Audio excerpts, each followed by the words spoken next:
Aquí la cuestión es que si ustedes le dan de comer al cuerpo físico de ese bebé, ¿qué sucede? El bebé come. Y cuando come, ¿qué sucede? Crece, ¿verdad? Simplemente, ¿qué más va a pasar? Pues que se hace un adulto algún día. Ese es el cuerpo físico. Ahora bien, ¿qué comemos a nivel de la conciencia? Eso es lo que nos van enseñando, lo que escuchamos, lo que sentimos. Esa es la personalidad, decíamos. ¿La conciencia con qué crece? Precisamente ahí está lo interesante. La personalidad, ¿cómo crece? Decíamos, en base al ejemplo y el trato, la imitación que recibimos del mundo de fuera. La personalidad crece y muchas veces más rápido que el niño, ¿sí? Porque pues, si ustedes, no sé si han observado eso hoy en día, que el niño ya ahora de 3, 4, 5 años ya te habla cosas, o sea, ya se muestra con una personalidad más desarrollada. El otro día veía una niña con sus uñas puestas, postizas, así como de 5 añitos, ¿no? Y ella iba por todos lados mostrándola y todo eso. ¿De dónde lo aprendió? ¿Viene con eso? ¿O lo aprendió de fuera? Viene de fuera porque pues obviamente ve que la mamá se pone uñas postizas o se pone los tacones y la niña lo tiende a imitar o viceversa, el niño o lo que sea, ¿no? Entonces, esta personalidad va a crecer. El problema es que esta personalidad crece imitando totalmente el mundo exterior y la esencia se queda sin crecer. ¿Por qué podemos darnos cuenta de que la esencia no se desarrolla a la misma manera o magnitud que la personalidad y que el cuerpo?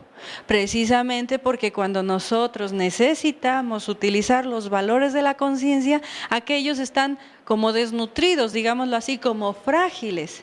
Y entonces formamos muchos miedos, muchos temores, porque la conciencia se queda como dormida, como atrapada en ese mundo de personalidad. Y esta personalidad se va volviendo como una máscara falsa.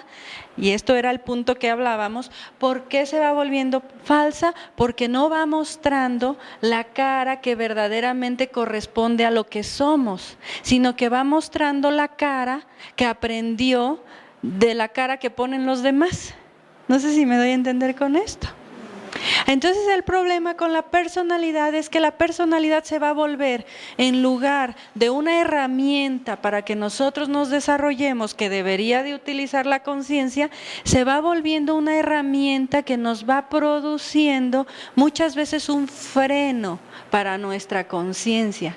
No nos permite, la personalidad es el mundo de fuera y por lo tanto a veces ese mundo exterior con el que dirán, con que no me critiquen, con que yo sobresalga, con que yo sea siempre una persona querida, con que yo siempre me muestre ante los demás seguro y todo, voy poniendo máscaras en mi vida, de tal manera que cuando llegan los momentos difíciles, ¿a dónde vamos a recurrir?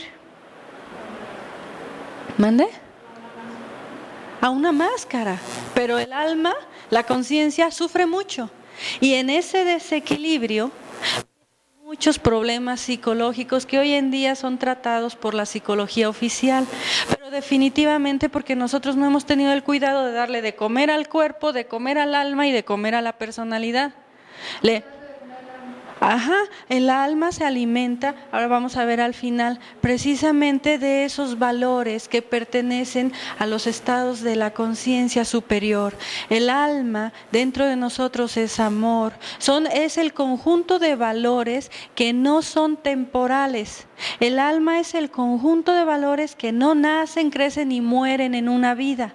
Y esto es lo interesante, porque no importa que el hombre haya vivido hace 3 siglos atrás, siempre ha buscado, por ejemplo, valores como el amor, la felicidad, la paz, ¿sí? Son cosas que aunque pase la moda, seguimos buscando siempre.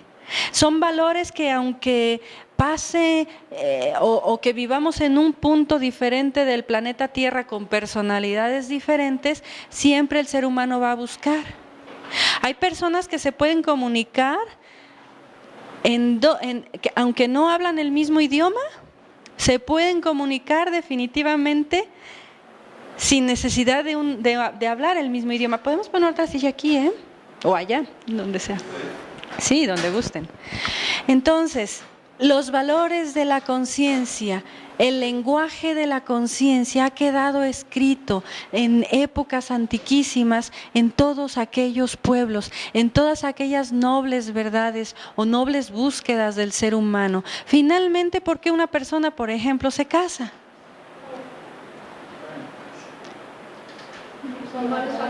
Son varios factores, pero si lo hacemos básicamente por amor, ¿no?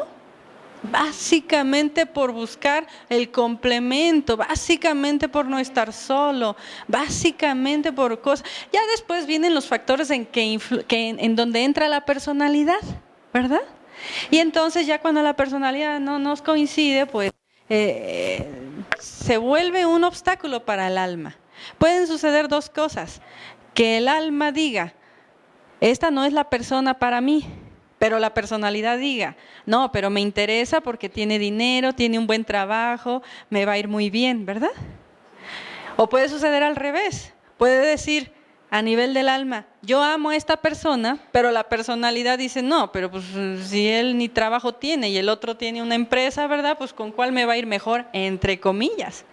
Esto es lo que les digo, hay un lenguaje diferente dentro de nosotros entre lo que sería cuerpo físico, esencia y personalidad. Nosotros necesitamos aprender a saber manejarnos con todas las herramientas con las que hemos nacido. Sí, nosotros necesitamos saber cuándo se está manifestando la personalidad, cuándo hay que utilizar la personalidad, pero siempre de acuerdo a los valores de nuestra conciencia. Pero cuando siento una cosa y me muestro de otra manera, ahí vienen desajustes entre la personalidad y la conciencia. Y cuando eso se desequilibra, viene el sufrimiento en el ser humano. Esto es algo que necesitamos reflexionar de fondo. Por ejemplo, de los 0 a los 7 años decíamos se va a desarrollar lo que sería la personalidad en un niño. Después se va a ir robusteciendo, pero lo básico que él recibe es de los 0 a los 7 años básicamente.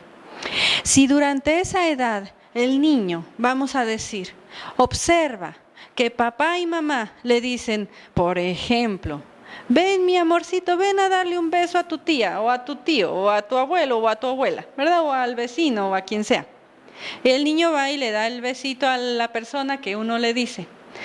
Se va la persona y entonces escucha el niño. Ay, pero te fijaste fulanito, qué mal vino vestido. Ay, pero te fijaste fulanito que ya ni lo soporto, qué bueno que se fue. Cosas así que a veces uno hace inconscientemente.